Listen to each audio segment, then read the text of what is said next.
आज आमे पढ़िबा चर्यार अर्थ कौन। काली जेहेतु पना संक्रांति थिला 14 एप्रिल 2025 से क्लास कर पारी। आज जो 15 एप्रिल 2025 आमे पढ़िबा चर्यार अर्थ कौन। आज क्लास हम चर्यार अर्थ कौन बा ता मीनिंगटा कौन। चर्या शब्दर अनेक अर्थ मध्य मूल अर्थटी होउची आचार बा आचरण। सब जिन जमी बहुत सारा अर्थ थाए चर्यार मध्य सही परी बहुत सारा अर्थ अच्छी किंतु तार मेन मीनिंगटा होची बा मूल अर्थटी होची आचार बा आचरण। पारिभाषिक अर्थरे मध्य चर्यार प्रतिशब्द आचरण। पारिभाषिक अर्थरे चर्यार प्रतिशब्द हिसाब रे आचरण को मध्य व्यवहार करा जाए। को हिसाब रे ना पारिभाषिक हिसाब रे। मात्र साधारणतः आचरण कहले जहाँ बुझा जाए ए आचरण ताहा नुहे। यह योग साधन पद्धति संपर्कित आचरण। साधारणतः आचरण कहले आम कौन बुझुता है। साधारणतः आचरण पिलाटी आचरण केमिति माने व्यवहार केमिति आम यह बुझू किंतु यह ताहा सही आचरण नुहे। चर्यार माने मूल अर्थटा जो आचार बा आचरण यह साधारण आचरण कहले जहाँ बुझा जाए यह ताहा नुह। यह होची योग साधन पद्धति संपर्कित आचरण। जो योग तंत्र करा जाए साधना से पद्धति कि कौ पद्धति रे योग साधन हुए कौ पद्धति रे तंत्रटा साधन हुए सेटा ताहारी संपर्कित आचरण होची कौन चर्यार मूल अर्थ। संस्कृत टीका रे मध्य आचरण अर्थ रे चर्या शब्दटी अनेकत्र व्यवहृत होइथिबार देखा जाए। संस्कृत टीका रे यही अर्थ रे बा आचरण अर्थ रे चर्या शब्दटी बहुत जगार व्यवहार होती। कौथि ना संस्कृत टीका रे कौ अर्थ है ना आचरण अर्थ रे।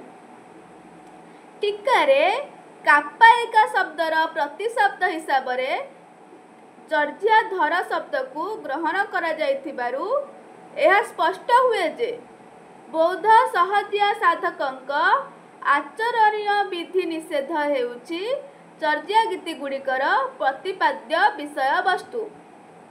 टीका रे कापायिका शब्दर प्रतिशब्द हिसाब रे चर्याधर शब्द को ग्रहण करा जायछि।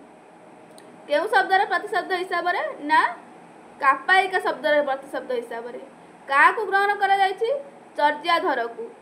जमिति वृक्ष कहले आमे जहाँ बुझू गछ कहले आमे से बुझू वृक्षर गछ प्रतिशब्द होची गछ सेही परी टीका रे कापायिका शब्दर प्रतिशब्द हिसाब रे चर्याधर शब्द को ग्रहण करा जायछि। सेथि लागि यह स्पष्ट हुए जे बौद्ध सहजिया साधकंक आचरणीय विधि निषेध हेउची चर्या गीति गुड़िकर प्रतिपाद्य विषय वस्तु। ताहले चर्या गीति गुड़िकर प्रतिपाद्य विषय वस्तु कौन ना बौद्ध सहजिया साधक जो 84 जन बौद्ध सहज साधकों द्वारा जो चर्या गीति रचना करा जायतिला सेही बौद्ध सहजिया साधकों आचरणीय विधि निषेध।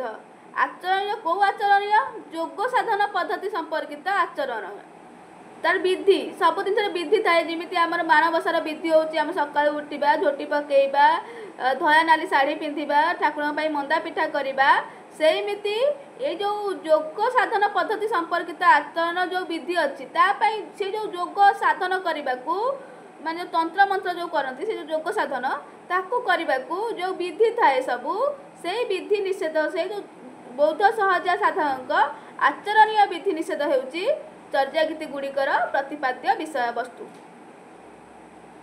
अयमन चर्या कुकुरी पाए गाइडी चर्या गीति 2 उद्धृति जना जाए जे यही गीति गुड़िकर नाम चर्या। यही गीति गुड़िकर नाम चर्या बोली कौथुरु जना जाए ना अयमन चर्या कुकुरी पाए गाइडी चर्या गीति 2 रे अच्छी अयमन चर्या कुकुरी पाए गाइडी से उद्धृति जना जाए जे यही गीति गुड़िकर नाम चर्या। ए चर्या गीति 2 रु उद्धृति हेची अयमन चर्या कुकुरी पाए गाइडी। तो चर्या अच्छे ये शब्दटी से ये गीति गुड़िकर नाम चर्या बोली जना जाए। चर्यार अर्थ अध्ययन बा समीक्षा। मु कहली चर्यार अनेक अर्थ अच्छी सीना मूल अर्थटी होची आचार बा आचरण किंतु तार अनेक अर्थ अच्छी ता भितर गोटे अर्थ होची अध्ययन बा समीक्षा। आउ चर्यार अर्थ अर्थ कौन तंत्र रे जो तंत्र साधन हुए तंत्र मंत्र जो हुए तंत्र रे श्रेणी विभागर नाम मध्य चर्या केउथिरे श्रेणी विभागर नाम चर्या तंत्र रे श्रेणी विभाग चर्या श्रेणी विभागर नाम को चर्या बोली कहा जाए पुणी व्यक्ति विशेषक नाम रे मध्य चर्या शब्द प्रयुक्त पुणी कौन जो व्यक्ति विशेषक नाम रे केतरा लोकंक नाम रे मध्य चर्या शब्द अछि जेपरि कि